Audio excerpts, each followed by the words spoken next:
Hi, my name is Alex D. I'm a sports performance intern here at Marquette University. I'm here today with Taryn Whitell, who's also a sports performance intern. Today, we're going to be doing landmine press variations. So in the first variation, Taryn's going to be standing facing his landmine with the weight right at shoulder height and his feet shoulder width apart. He's going to have a slight forward lean and he's going to press the bar overhead. So as he presses overhead, he makes sure that his bicep is in line with his ear. Come back down, control his hips and everything so he's not over rotating on the one side. This is a good variation to start with because for an athlete that can't do a strict overhead press, the slight forward lean makes it more of a horizontal press instead of strict overhead vertical press. Second variation is a half kneeling landmine press.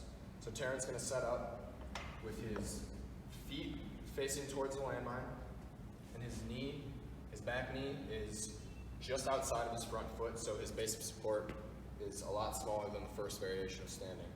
In this press, he's going to do the same pressing motion where he's leaning forward and pressing towards the sky with his bicep in line with his ear. This is a harder variation than the first one because it requires more upward scapular movement, and also you aren't able to use your legs to move the bar as you could in the first one. The third variation is the split stance landmine press. So Taryn's going to set up very similar to the second variation, except this time he's going to be standing on both of his feet instead of kneeling. So this variation is tougher than the second one because there's only 2 points of contact with the floor instead of having his knee on the ground, making that 3 before. So this press is the same. He's going to have his forward lean and press towards the sky again, having his biceps in line with his ear.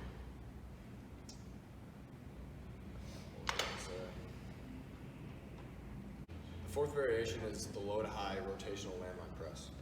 So Taryn's going to start, he's going to pick up the bar, he's going to have an underhand grip on his backhand and an overhand grip on the front hand. He's going to have the weight at about his knee height, and he's going to rotate into a split landmine press. Same press here, where his bicep is in line with his ear, and he's also now turning this into a more athletic movement than just the solid press before. The fifth variation is the squat to landmine press. So this variation challenges his whole body mobility as well as how well he can transfer force from his lower body to his upper body. So in this, he's going to hold the bar at shoulder height, he's going to go down into a squat, and as he comes up, he's going to do a shoulder press. The sixth variation is the reverse lunge to landmine press.